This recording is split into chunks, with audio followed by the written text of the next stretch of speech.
সকালবেলা ঘুম থেকে উঠে ছোটবাবু কান্না করছিল, তাই ছোটবাবুকে এই সুন্দর গানটি শুনিয়ে চুপ করালাম এবং আমাদের সকালটা খুব সুন্দরভাবে কাটলো। হরে রাম হরে রাম রাম রাম হরে হরে কৃষ্ণ কৃষ্ণ। এই সাত সকালে বসে তোমার দাদাভাই কি করছে দেখো। তো আমরা মশারি থেকেই ক্যামেরা মানে মশারির ভিতরে বসেই ক্যামেরাটা করেছি। দেখো এই দেখো আমি সকালবেলা টের পাচ্ছি শুয়ে শুয়ে টুকটাক আওয়াজ হচ্ছে, কথা বলছে। এই দেখো বেরিয়ে দেখছি কি করছে, জামা কাপড় সব গোছাচ্ছে ব্যাটিং। তো আমরাও একটু মশারির মধ্যে না থেকে বাইরে বেরিয়ে আসলাম। এই যে দেখো আমার বাবুকে, কারণ এখন সকালবেলা ও কোল থেকে নামবেই না, বাবুকে কোলে নিয়েই দেখাচ্ছি তোমাদের।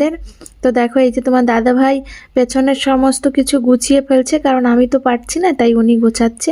সমস্তটাই বলবো কি হচ্ছে। তো দেখো এদিকে মাও সকাল সকাল উঠে রান্না চাপিয়ে দিয়েছে। বাইরে বেরিয়ে দেখি মার কিন্তু একটা তরকারি হয়ে গেছে আর একটা তরকারি বসিয়ে দিয়েছে। তো যেহেতু তোমার দাদা ভাই খেয়ে বেরোবে, চাও বসিয়ে দিয়েছে দেখতে পারলে। এই দেখো এখন বাজে 10টা, তোমার দাদা ভাই বেরিয়ে পড়েছে ব্যাটিং পত্র হাতে, স্নান করে কমপ্লিট করে। যদিই বা যতই হাসছি মনটা কিন্তু একটু খারাপ লাগছে, কারণ এই একটা সপ্তাহ আবার দেখা হবে না। আর যেহেতু আমাদের ছেড়ে কখনোই দূরে থাকে না, কখনোই কোথাও যায় না, মনটা বেশ খারাপ। তোমার দাদা ভাইয়েরও মনটা খারাপ লাগছে বুঝতেই পারছি, কিন্তু যেতে তো হবেই, হাসতেও হবে।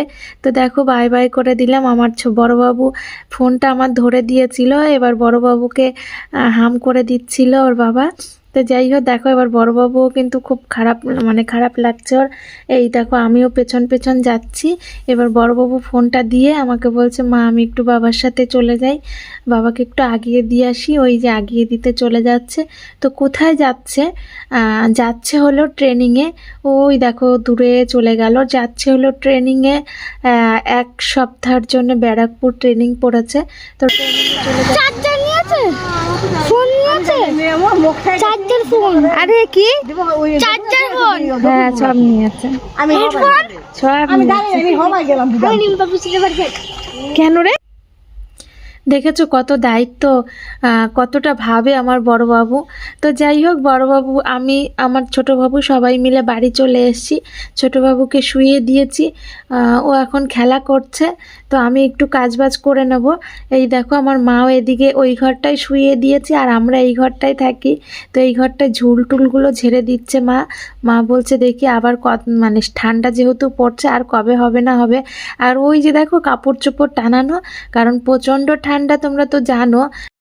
যাই হোক ঘরের কাজ সেরে আমরা চলে আসলাম একদম ছাদে। দেখো সকালবেলা এই জামা কাপড়গুলো মা ধুয়ে দিয়েছিল, তো এগুলো কিন্তু এখন অনেকটাই শুকিয়ে গেছে। দেখো ছাদে এখন অনেক রৌদ্র, টাইম বাজে প্রায় 11টা 15। আমার বড়োবাবু মানে ছোটোবাবুর কিন্তু স্নান কমপ্লিট হয়ে গেছে।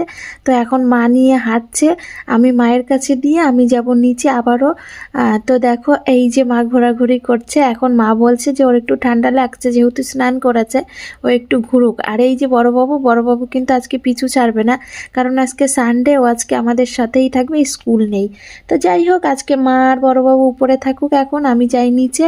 আমি গিয়ে এখন কি করব বলো তো? এখন আমি আমার কাজগুলো কমপ্লিট করব, মানে আমি স্নান করব, আর যা কাজ থাকে সেগুলো, মানে আমার যেগুলো কাজ বাকি আছে সেগুলো করব।